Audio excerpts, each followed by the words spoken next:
Okay, why Schrodinger's equation is has I in it, or is imaginary partial differential equation. We want to describe the energy of a particle wave because of the results of experiments that prove that electrons and mainly electrons are both a particle and a wave. Let's start with a solution to the partial differential wave equation. Um, and adapt it to include a particle, a mass particle. Here's the solution to the wave equation, partial differential wave equation. Um, uh, we want to generate, as we talked about, the energy. And to get energy, we'll need inside this K, that equals momentum over h bar. We'll take two partial derivatives of with respect to x here, so we can pop out two k's. K, basically k squared will give us momentum squared, and energy, of course, kinetic energy is p squared over 2m. So here's the psi, and here's two partial derivatives with respect to x, popping out those k squareds right there and here.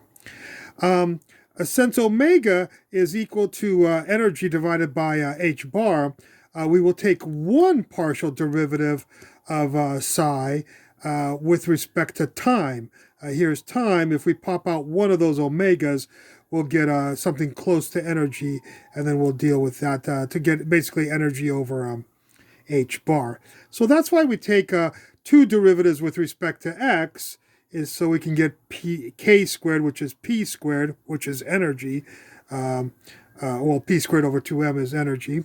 And we only take one partial derivative with respect to time, because all we need to pop out is one omega, and we can get an energy term. All right.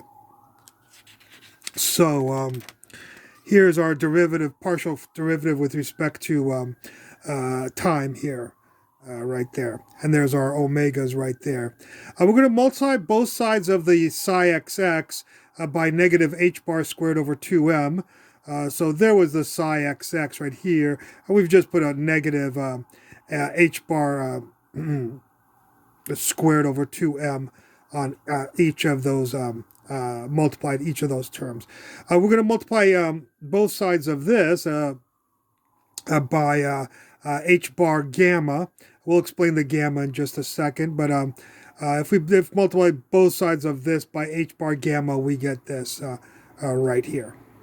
Okay, there's our h bar, there's our h bar, and our gamma multiplied times the whole thing. We're going to set this equation equal to this equation right here, and we'll get this right here. Okay, that's simple enough. And now we're going to cancel. It turns out that h bar squared k squared over 2m is equal to omega h bar.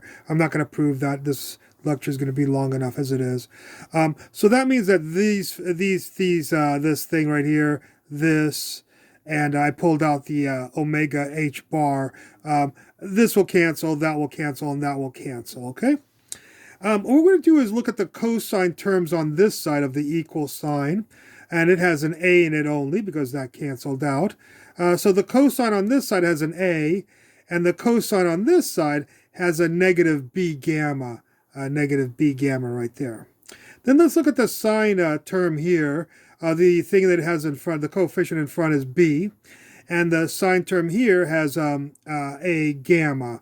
Because again, this canceled out. So a gamma. So b sine is here and a gamma is here. So we'll have these two equations with two unknowns. We'll get them in terms of the gamma right here. And we'll do that by dividing these. This divided by this, of course, is negative gamma. And this divided by this is 1 over gamma. And if you do a little bit of algebra, you'll find out that gamma equals the square root of negative 1, which is I. Okay, so this gamma right here that we just introduced over here turns out to be I.